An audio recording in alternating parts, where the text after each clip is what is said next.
Hey everyone, welcome back to the Living and Active Word podcast. I'm glad you could join again.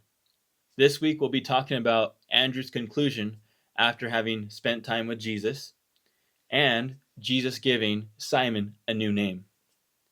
Let's read verse 40. One of the two who heard John speak and followed him was Andrew, Simon Peter's brother. He first found his own brother Simon and said to him, "We have found the Messiah," which is translated the Christ.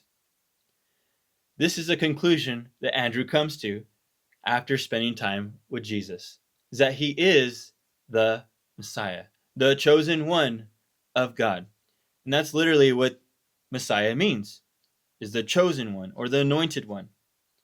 And then it says, which is translated the Christ. And that's just a Greek for the chosen one. In episode 8, I talked about how the Old Testament specifically said the Spirit would remain upon the chosen one, the Messiah. And that's what happened in verse 32, that the Spirit descended and remained upon Jesus, validating that he is the chosen one. Was Andrew's understanding of Jesus being the Messiah a political understanding? Most likely, because we see in the Gospels, all of his disciples are upset and freaking out and worried that Jesus is going to die. The one who he thought could redeem us from the Roman rulers, he's going to die. He's going to pass away. And many clues and hints tell us that they didn't have the full grasp of what this meant, that Jesus was the Messiah. Because the Old Testament does talk about how there will be a king, someone to come and rule and reign and bring peace and justice. And so they have that. But a lot of times people missed that the Messiah must suffer, must be killed like a lamb. And so it's most likely that Andrew didn't have the full grasp of what this meant, that Jesus was the Messiah.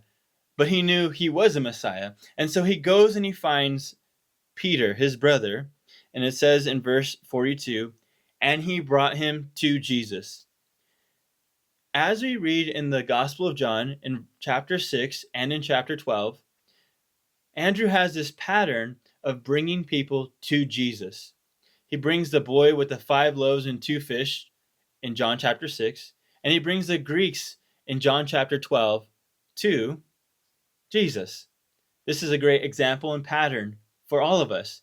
That this is how we should be. We found the Messiah, we found the Savior, and we have obviously the fuller understanding of that he is the Messiah, that he came to save us not from political issues, although he can do that, or tyrannical government, which he can do.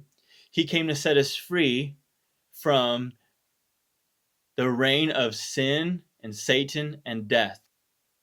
I have this question for you. When was the last time you invited someone to church, or you told someone the gospel, or shared with a family, friend, stranger about your relationship with God? I'd encourage you to pray for the opportunity, and God will bless you with an opportunity. Continuing in verse 42, after Andrew brings Peter or Simon to Jesus, it says, now when Jesus looked at him, he said, "You are Simon, the son of Jonah. You shall be called Cephas," which is translated a stone. And it says Jesus looked at him, locking eyes, and it's more than this. Jesus is looking into Simon as of right now, and he knows all about him. He knows him intimately because he is God.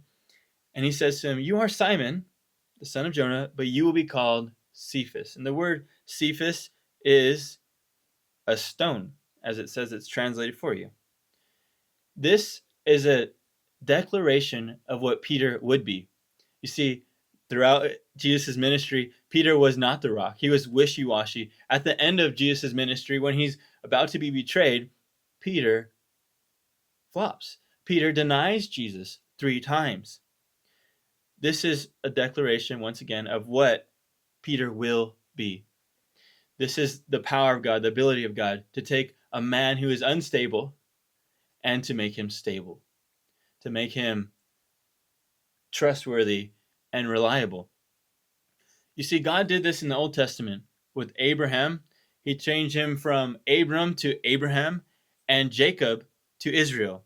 God has the power and ability to change our name and our reputation.